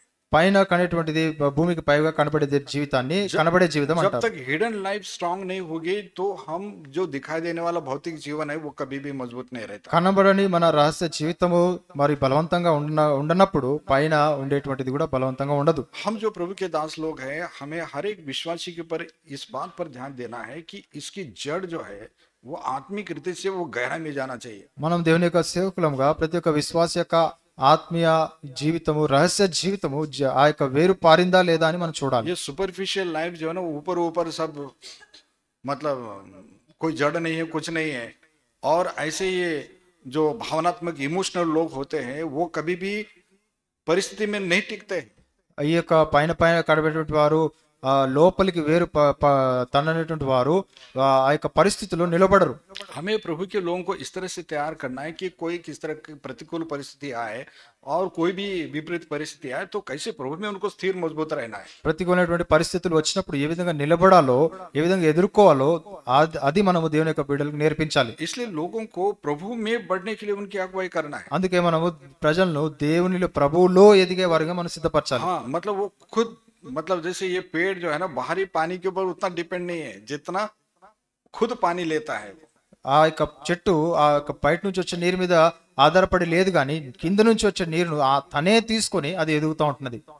मंदिर की सुंदरता, मंडली की सुंदरता वे विश्वासी लोग होते हैं जो परिस्थिति में इधर उधर नहीं होते. మన దేవుని యొక్క మందిరం యొక్క సుందరత్వం ఏంటంటే ఆ యొక్క పరిస్థితులు పరీక్షలు వచ్చినప్పుడు ఇటు అటు వెళ్లకుండా స్థిరంగా ఉండేటువంటి और వారు. ऐसी परिस्थिति में भी उनके जीवन में एक मिठास दिखाई देते है जैसे खजूर के अंदर रहती है. అటువంటి పరిస్థితుల్లో కూడా ఆ యొక్క ఖర్జూరపు చెట్టు ఏ విధంగా తీయని ఫలాలు ఇస్తుందో అటువంటి తీయని ధనము వారిలో కనబడుతుంది. अभी बहुत जगह पर हम देखते हैं मंडली में ये खजूर पेड़ तो दिखाई नहीं देते, वो कांटे वाले पेड़ बहुत दिखाई देते हैं. కానీ అనేక మందిరాలు మనం చూస్తాము ఆ యొక్క ఖర్జూరపు చెట్లు కనబడవు, కానీ ఆ ముళ్ళ చెట్లు ఎక్కువగా కనపడతాయి మందిరంలో. मतलब ये है कि चुभने वाले लोग ही ज्यादा पैदा हो गए, ऐसे कटीले झाड़ियां ज्यादा पैदा. ఎక్కువ మంది కూర్చేవారుగా ఆ యొక్క ముళ్ళ చెట్లే ఎక్కువ ఉన్నాయి. और इसलिए वो लोग कितने भी संख्या में आए वो प्रभु की मंदिर की सुंदरता नहीं हो सकते. వారు ఎంత సంఖ్యలో వచ్చినప్పటికీ దేవుని యొక్క మందిరంలో ఆ యొక్క అందము సుందరత్వం ఉండదు. खजूर के पेड़ ये सुंदरता है. ఖర్జూరపు చెట్టు ఇది దేవుని యొక్క మందిరానికి అందమైనది. तेज गर्मी पड़ने दो ఎంత వేడి వచ్చినప్పటికీ, और तेज हवाएं चलने दो, ఎంత వేగంగా గాలి వచ్చినప్పటికీ वो बिल्कुल स्थिर रहता है. ఎంతో స్థిరంగా అది और ఉంటుంది. वो फल भी देता है और मधुरता से भरा हुआ फल देता ఆ యొక్క ఫలాలు కూడా ఇచ్చేటువంటిగా ఉంటుంది. అది ఎంతో మధురంగా తీయగా ఉంటాయి. वहां पर और एक चित्र जो है वो परमेश्वर के मंदिर में हम देखते हैं और वो है लिखा, वो चैन बोल कर लिखा हुआ है. అక్కడ ఇంకొక విషయం రాయబడి ఉంటుంది, గొలుసులు అని రాయబడి ఉంటుంది. हाँ, वो भी लगाया गया बोल के लिखा, वो मतलब एनग्रेव करके लगाया गया. అక్కడ ఆ వాటిని ఛేదించి అక్కడ రాయబడి గొలుసుల వలె చూపించినారు. ये क्यों लगाया गया भाई? ये क्यों प्रभु ने कहा कि इस तरह से तुम खोदना उसको? ఈ విధంగా ఎందుకు చేయాలి, ఎందుకు ప్రభు ఆ విధంగా చెప్పి ఉంటున్నాడు? प्रभु की मंडली का दर्शन वहां पर हमको दिखाई देता है। దేవుని యొక్క మందిరం యొక్క దర్శనము మనం అక్కడ చూస్తా ఉంటున్నాము. वो जो चैन है होते हैं, एक एक चैन जो वो इंटरलॉक्ड रहते हैं। ఆ యొక్క గొలుసు ఒకదానితో ఒకటి ముడిపడి ఉంటున్నవి. हाँ, और उद्धार पाए हुए लोग, विश्वासी लोग मतलब एक ऐसी चैन की तरह है जो आपस में ऐसे इंटरलॉक हुए हैं। ఆ యొక్క విశ్వాసులు కూడా ఆ యొక్క చైన్ వలె, ఆ గొలుసు వలె ఒకరితో ఒకరు ముడిపడి ఉంటున్నారు. हिंदी में लिखा हुआ है, इंग्लिश में लिखा निट टुगेदर बोल के, knit together. English chapter 2 verse 2, కొలస్సీయులకు రాసిన పత్రిక 2వ అధ్యాయం 2వ వచనం. ताकि उनके मनों में शांति हो और वे प्रेम में आपस में गठे रहे। వారు ప్రేమయందు అతుకబడి मतलब चिपका हुआ है। हाँ, इंग्लिश में निट बोल के, जो सोए रहता ना, जैसे ये करते देखो, स्वेटर वगैरह बनाते देखो, ఇంగ్లీష్ లో నిట్ అని ఇవ్వబడింది, కుట్టినట్టు. हाँ, मतलब इधर से गया धागा, उधर से निकला, इधर से गया वो, मतलब इस तरह से वो उसको बनाते। ఆ విధంగా దారం ఏ విధంగా కుడతాం, ఇటు నుంచి పైకి, పైనుంచి లోపలికి, కిందికి కుట్టి ఏ విధంగా బంధిస్తాం, ఆ విధంగా కుట్టబడిన వారు. ये चैन क्या होती है? चैन मतलब एक इधर से आया, एक इधर से आया और ऐसा बैठ गया। ఈ యొక్క గొలుసు అంటే ఒకటి ఈ విధంగా, ఒకటి ఈ పక్క నుంచి వచ్చి రెండు ముడిపడినాయి. ये प्रभु के लोगों की एकता है। ఇది దేవుని యొక్క బిడ్డల యొక్క ఏకత్వమై ఉన్నది. मंडली की एकता ही वो मंदिर की शोभा है। ఇది మందిరం యొక్క ఆ యొక్క శోభ ఉంటున్నది, అందమై ఉంటున్నది. और देखते हैं पुराने समय में और आज भी ये चैन बोल तो लोहे की चैन है, तो उससे तो कितना बड़ा बड़ा सामान जो उठाते हैं लोड वाले। ఆ యొక్క పాత దినాల నుంచి కూడా ఆ యొక్క గొలుసులతో ఎంతో భారమైనటువంటి వస్తువులను ఎత్తేవారుగా ఉంటున్నారు. रस्सी टूट जाती है लेकिन लोहे की चैन नहीं टूटती है। ఆ యొక్క తాడు విరిగిపోతుంది, కానీ ఆ యొక్క గొలుసు అయితే విరిగిపోదు. और इसलिए प्रभु के दासों का काम ये है, प्रभु के लोगों को एक चैन की तरह, एक चैन का एक ये रहता है, तो कड़ी की तरह हमको आपस में उनको जोड़ते जाना है। దేవుని యొక్క సేవకులుగా మన యొక్క పని ఏంటంటే ఆ యొక్క దేవుని యొక్క ప్రజలను ఆ యొక్క గొలుసుల వలె ఒకరితో ఒకరితో ముడివేయాలి. और इसलिए हम पढ़ते हैं कि क्या ही भली बात है कि भाई लोग आपस में मिले रहे। साम 133 वर्ष 1 में पढ़ते। అందుకే కీర్తనలు 133 మొదటి అధ్యాయంలో సహోదరులు ఐక్యత కలిగి ఉంటే ఎంత మనోహరము.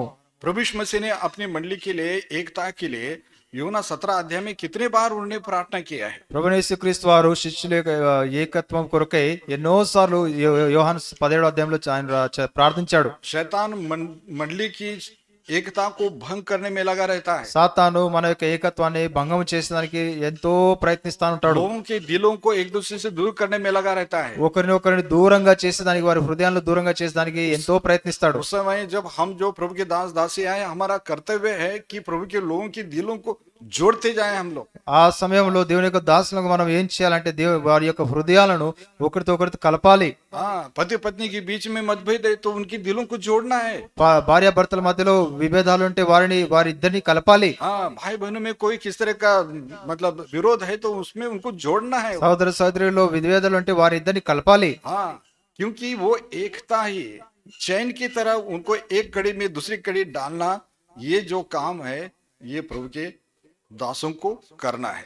ఈ ఏకత్వము, ఈ ఒక చైన్ కలిపినట్లుగా దేవుని యొక్క ప్రజలను కలిపేటువంటి సేవ దేవుని యొక్క సేవకులది. क्योंकि वो प्रभु की मंडली की, प्रभु के भवन की सुंदरता है। ఇది దేవుని యొక్క మందిరం యొక్క సుందరత్వము, ఆయన మందిరం యొక్క అందమైనది. और आज जो है मंडलियां, जो प्रभु का भवन विद्रूप होते जा रहे हैं, क्योंकि इतने सारे झगड़े, इतने सारे बेकार की बातें, और वहां पर कोई शांति नहीं है, कोई प्रेम नहीं है, कोई भाईचारा नहीं है।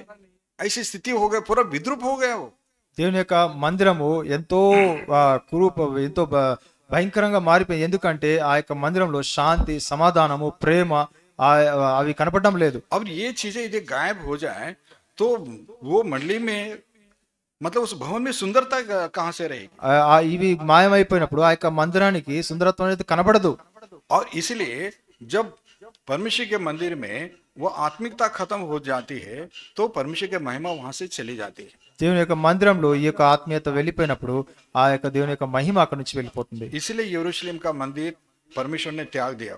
అందుకే దేవుడు యెరూషలేము యొక్క మందిరాన్ని వదిలేసి పడుకుంటున్నాడు. प्रभु ने कहा ये तुम्हारा सोने से जो मढ़ा गया मुझे उससे कोई लेना देना नहीं। ఈ యొక్క మందిరం నువ్వు ఆ యొక్క బంగారంతో పొదిగించినావు, దీంతో నాకు ఏ సంబంధం वो లేదు. इन चीजों को कुछ भी ध्यान नहीं देता है। ఏ వస్తువులకు నేను ఏ మాత్రం చూడను. जब परमेश्वर देखता है कि उसके महिमा की बातें हैं तब तक ही प्रभु की उपस्थिति वहां पर है। దేవుని యొక్క మహిమకు సంబంధించిన ఇవి జరుగుతా ఉంటే అక్కడ దేవుని మహిమ ఉంటుంది. शीलो में से परमेश्वर की महिमा चली गई, कौन जिम्मेदार है उस बात के लिए? షిలో మందిరం నుంచి దేవుని యొక్క మహిమ వెళ్ళిపోయింది, దానికి బాధ్యత ఎవరు? वो एली याजक जिम्मेदार है, ఏలి యాజకుడే उसके बेटे బాధ్యత जिम्मेदार है। వారి యొక్క కుమారులు బాధ్యతలుగా ఉన్నారు. इतना बूढ़ा व्यक्ति इतने सालों तक सेवा किया है लेकिन उसको इस बात की कोई परवाह नहीं कि परमेश्वर के महिमा के लिए मैं रुकावट बना हुआ। అంత ముసలివాడుగా ఉన్నప్పటి వరకు సేవ చేస్తా ఉన్నాడు, కానీ దేవుని యొక్క మహిమ గురించి ఏమాత్రం చింత లేని వాడుగా ఉన్నాడు. और वहां पर ऐसे ऐसे हरकतें हो रही है, उसके बेटे ऐसे ऐसे दुष्ट काम कर रहे हैं लेकिन वो उनको कंट्रोल नहीं कर पा रहा है। వాళ్ళ యొక్క కుమారులు ఎంతో దుష్టమైనటువంటి కార్యాలు అక్కడ చేస్తా ఉన్నారు, వారిని ఏమాత్రం సరి చేయడం లేదు. और अंत में ऐसी परिस्थिति आई कि बाचा का संदूक के शत्रु लोग छीन कर ले चले गए। ఆ అంతంలో ఎటువంటి పరిస్థితి వచ్చిందంటే ఆ యొక్క మందసాన్నే వారు శత్రువులు తీసుకుని వెళ్ళిపోయినారు. और हम देखते हैं कि जब परमेश्वर का वाचा का संदूक ही नहीं है तो वहां पर आप बलिदान कहां पर करोगे? అక్కడ దేవుని యొక్క మందసమే లేనప్పుడు అక్కడ బలి ఎక్కడి నుంచి జరుగుతుంది? और एक बार शीलो से परमेश्वर का वाचा का संदूक चला गया, फिर वापस लौट कर नहीं आया वहां पर। అక్కడ నుంచి శిలో మందిరం నుంచి ఎప్పుడైతే మందసం వెళ్ళిపోయిందో తిరిగి అక్కడికి రాలేదు. मतलब ये सारी बातें हमारी चेतावनी के लिए लिखी गई। ఇవన్నీ మనకు ఎంతో హెచ్చరికగా మనకు ఇవ్వబడి ఉంటుంది. हर साल हम एनिवर्सरी मनाते हैं, चाहे मंदिर की मनाओ चाहे मेज की मनाओ, लेकिन एक बात सच है कि परमेश्वर के भवन की, परमेश्वर की मंडली की सुंदरता क्या है? మనం ఎన్నో సంవత్సరాలు యానివర్సరీ చేసుకోవచ్చు, ఎన్నో మీటింగ్లు పెట్టుకోవచ్చు, కానీ దేవుని యొక్క మందిరం యొక్క సుందరత్వం ఏంటి? परमेश्वर ने सुलेमान को बताया कि परमेश्वर के मंदिर में ये स्वर्गदूतों का चित्र होना है। దేవుడు సొలొమోనుకు చెప్పినాడు, దేవుని యొక్క మందిరంలో ఆ యొక్క దూతల యొక్క చిత్రం ఉండాలి. परमेश्वर के मंदिर में ये खजूर का पेड़ का चित्र होना है। దేవుని యొక్క మందిరంలో యొక్క ఖర్జూరపు చెట్టు యొక్క చిత్రం కనబడాలి.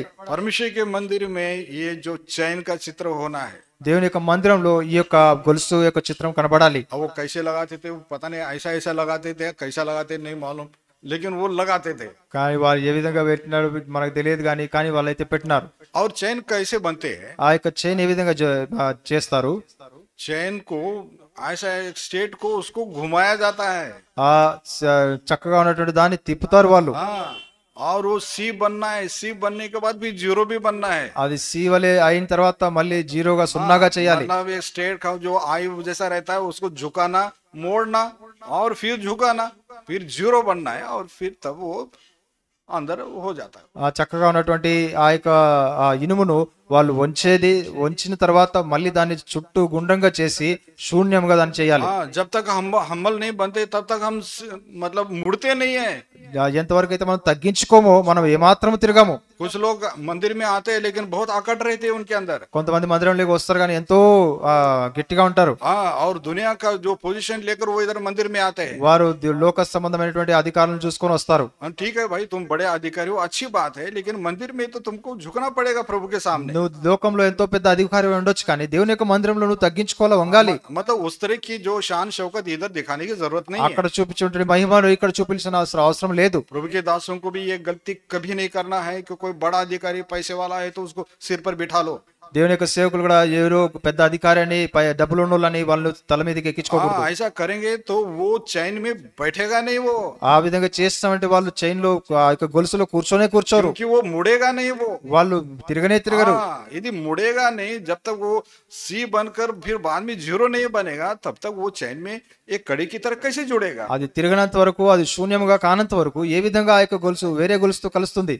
और इस तरह से ऐसे लोग यदि पैदा हो गए तो वो चैन नहीं बनेगी तो वहां पर सुंदरता नहीं रहती। ఆ విధంగా వారు గొలుసుగా ఆ విధంగా తయారు కానప్పుడు మరి దేవుని యొక్క గొలుసు ఏ విధంగా मंदिर की सुंदरता ये है, छोटे हो बड़े हो, पढ़े लिखे अनपढ़ हो, बड़े अधिकारी हो, सामान्य लोग सब एक समान एक जैसे प्रभु के चरणों में बैठकर वो प्रभु की महिमा करते। దేవుని యొక్క మందిరం యొక్క సుందరత్వం ఏంటంటే పెద్దవారైనా చిన్నవారైనా ఎవరైనటువంటి ఏ సమాజ వారైనా బట్టి అందరూ దేవుని మందిరంలో సమానమే. हाँ, तो इस तरह से ये कौन मेंटेन करता है?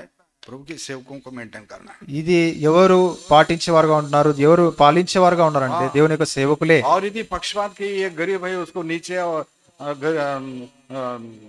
कोई कोई बहुत अमीर है तो उसका अलग, ऐसा बिहेवियर यदि करने लगे तो वहां पर आप लोगों को जोड़ नहीं पाओगे।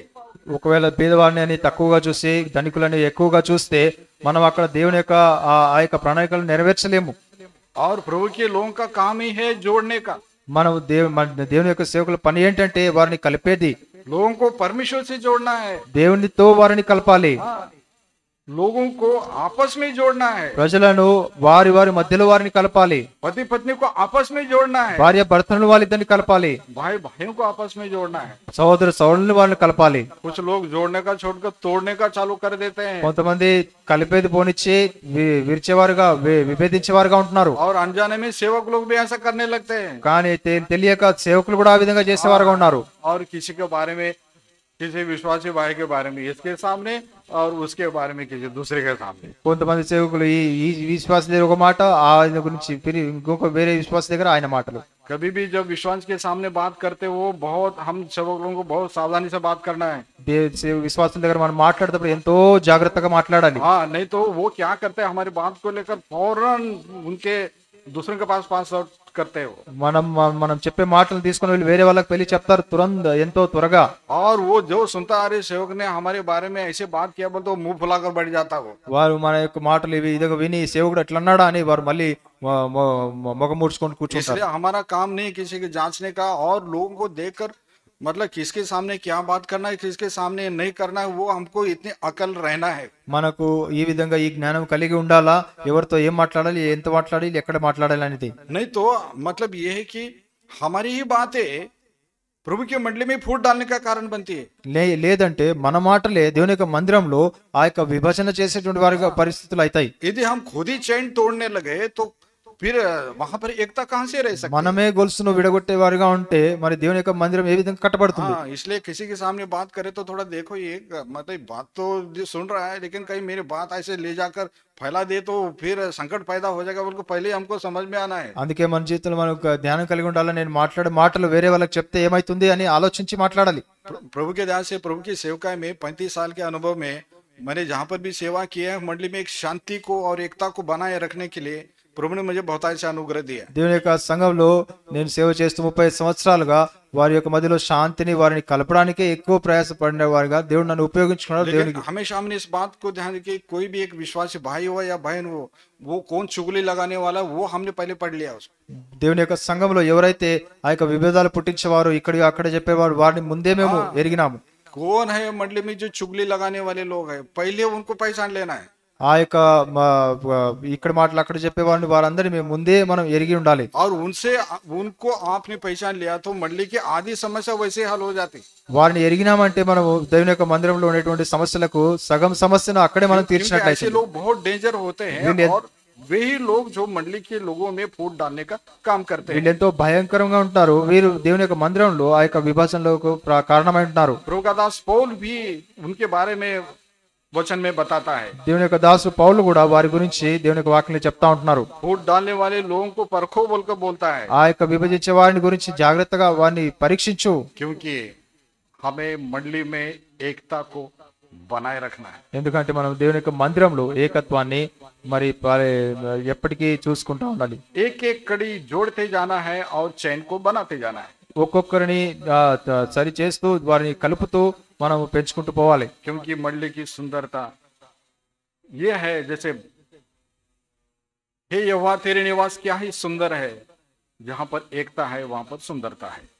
దేవుని యొక్క వాక్యం రాయబడిన ప్రకారం ప్రభువా నీ యొక్క ఆవరణం ఎంతో ప్రేమలు నాకు అన్నట్లుగా దేవుని యొక్క మందిరంలో దేవుని యొక్క ప్రజలను కలుపుతూ వెళ్ళాలి. और प्रभु के लोगों को एक खजूर के पेड़ की तरह उनको बढ़ने के लिए उस तरह से उनको तैयार करना है। దేవుని యొక్క ప్రజలను దేవుని యొక్క ఖర్జూరపు చెట్టు వలె ఎదిగే వారిగా మనం సిద్ధపరచాలి. परमेश्वर के दूतों की तरह, तेज हवा की तरह क्विक, मतलब एकदम त्वरित जो उसकी सेवा करने वाले, वेरी एक्टिव हम बोल सकते हैं। దేవుని యొక్క उस तरह से हमें प्रभु की आज्ञाओं को मानना है। దేవుని యొక్క దూతలుగా ఆ యొక్క వాయువుల వలె గాలి వలె ఎంతో త్వరితంగా పని చేసే వారిగా మనం ఉండాలి. प्रभु के आत्मा की आग से मतलब हमेशा गर्म रहना है, जलते हुए रहना है। దేవుని యొక్క అగ్నితో ఎప్పుడు మండుచు ఎప్పుడు ఆ యొక్క అగ్ని వలె సేవ చేసేవారుగా ఉండాలి. हम वे दूत है जो उद्धार पाने वालों की सेवा के लिए परमेश्वर ने ठहराया है। మనం ఏ దూతలు అంటే రక్షణ పొందిన వారిని కాపాడే వారిగా ఉండేటువంటి దూతలు.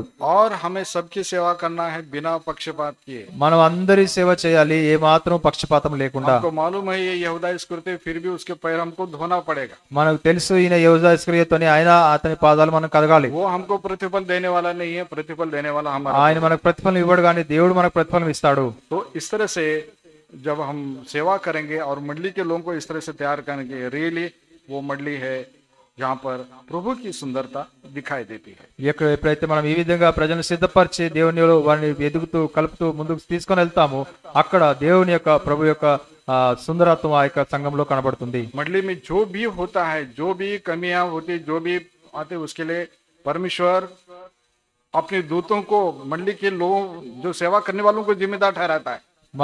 మందిరంలో వచ్చిన ప్రతి कुछ भी कमी पैदा होती है, कोई भी समस्या होती है, तो सेवा करने वालों को ही जिम्मेदार ठहराता है। ఏ మాత్రమైనటువంటి తక్కువైనప్పుడు ఏ సమస్యలు వచ్చినప్పటికీ దేవుని యొక్క సేవకుల్నే దేవుడు బాధ్యతగా చూస్తాడు. परमेश्वर ने औरों से कहा, पवित्र स्थान के दोष का भाग तुझ पर और तेरे बेटों पर होगा। ఆ యొక్క పరిశుద్ధ భాగం యొక్క దోషము నీ మీద నీ కుటుంబం మీద. हाँ, कोई भी पवित्र स्थान का दोष का जो भार मतलब जिम्मेदारी तेरे ऊपर और तेरे बेटों के ऊपर है। పరిశుద్ధ భాగం యొక్క ఆ యొక్క దోషారోపణ ఏదున్నప్పటికీ నీ మీద నీ కుటుంబం మీదనే ఉంటుంది. सेवा दी है, लेकिन सेवा के साथ बहुत बड़ी जिम्मेदारी जुड़ी है। సేవను ఇచ్చినాడు కానీ ఆ యొక్క సేవలో ఎంతో భయంకరమైన బాధ్యత కలిగి ఉంటున్నాము. तो इस तरह से हमको मतलब बहुत ही सावधानी से, बहुत ही मतलब बुद्धिमानी से प्रभु का अनुग्रह मांगते हुए हमें प्रभु के काम को करते जाना है। మనం ఎంతో దేవుని యొక్క సేవను భయముతో దేవుని యొక్క జ్ఞానంతో ఆ యొక్క సేవను చేసేవారంగా ఉండాలి. प्रभु हम पर अनुग्रह करे, प्रार्थना करेंगे। దేవుడు మన ఏగ్ల కృప చూపును కాక ప్రార్థించుకుందాం.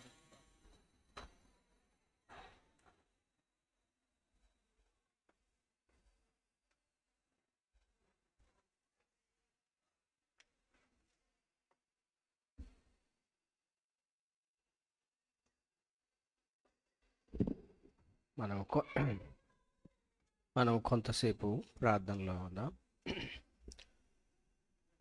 ఇద్దరు బ్రదర్స్, ఇద్దరు సిస్టర్స్ ప్రార్థన చేయండి వాక్యానుసారంగా. తర్వాత భోజనాల తర్వాత మళ్ళీ మనం కలిసి వచ్చి మళ్ళీ మనం ప్రార్థన చేసుకోవచ్చు. ଏବେ ବର୍ତ୍ତମାନ మనం ଆମେ ଟିକେ ସମୟ ପ୍ରାର୍ଥନାରେ ବିତିବା. ଦି ଜଣ ଭାଇମାନେ, ଦି ଜଣ ସିଷ୍ଟର ମାନେ ପ୍ରାର୍ଥନା କରିବେ।